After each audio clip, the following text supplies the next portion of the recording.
pupuntahan. Pupuntahan namin yung binabalik-balik ang litson daw. Kanan eh, dito yung kanan. Tapos may traffic light daw eh. Oh, ito yung traffic light, di ba?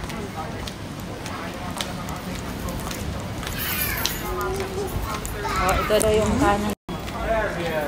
Exit C, tapos diretso, akyat ng escalator, tapos diretso, tapos kanan ka, may traffic light. Oh, ayan na guys.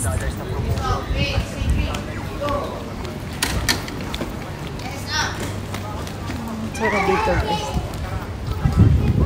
Hindi ko alam kung tama ba itong dinadaanan namin. Basta sinunod lang namin yung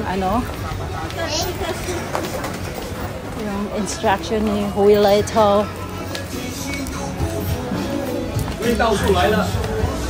Oh, meron din palang okay-okay. Okay dito guys.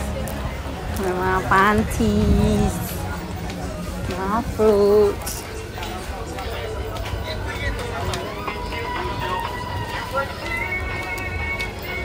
Baka doon banda oh, may food court eh.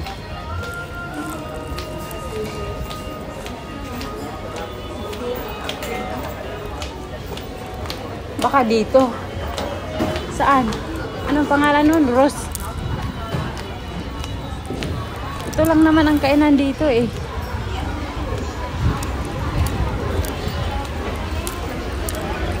Hindi ko alam guys kung tama ba itong pinuntahan namin.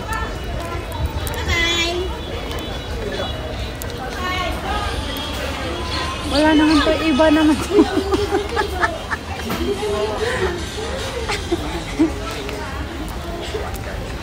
Saan ba yan, Huilito?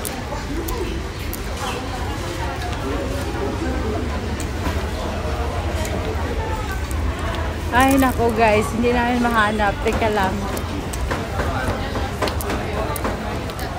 Baka doon sa kabila, tingnan natin.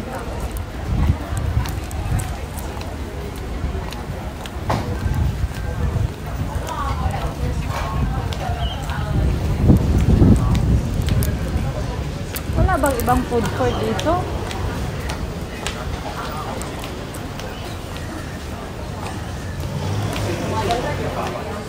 Wala na atang ibang food court eh. Saan natin? Tingnan natin dito. Mayroon ba?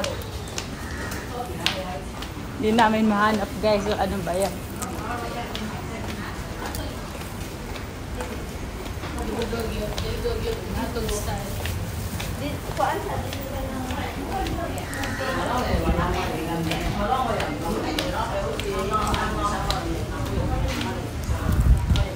Hindi namin mahanap yung ano ba yung food court na yun.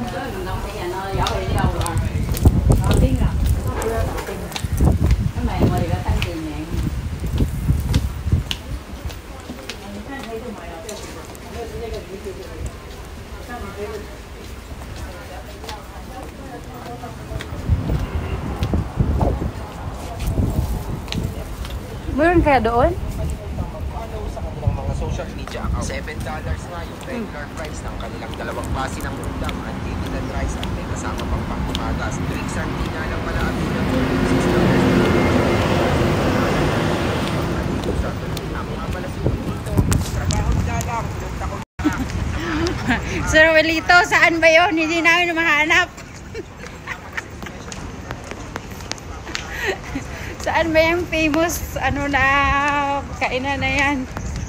Oh dear. Hindi namin mahanap guys. Oh, mag-explore kami dito. Kung saan kami makarating. Oh may gulay. Siguro baka napalayaw na kami eh. Baka doon lang banda.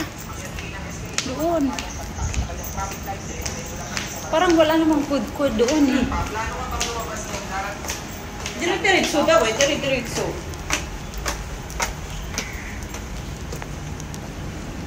Ano ba ito dito? Tingnan nyo guys kung saan kami pinadpad. Ang galing naman ng mga hagdanan nila.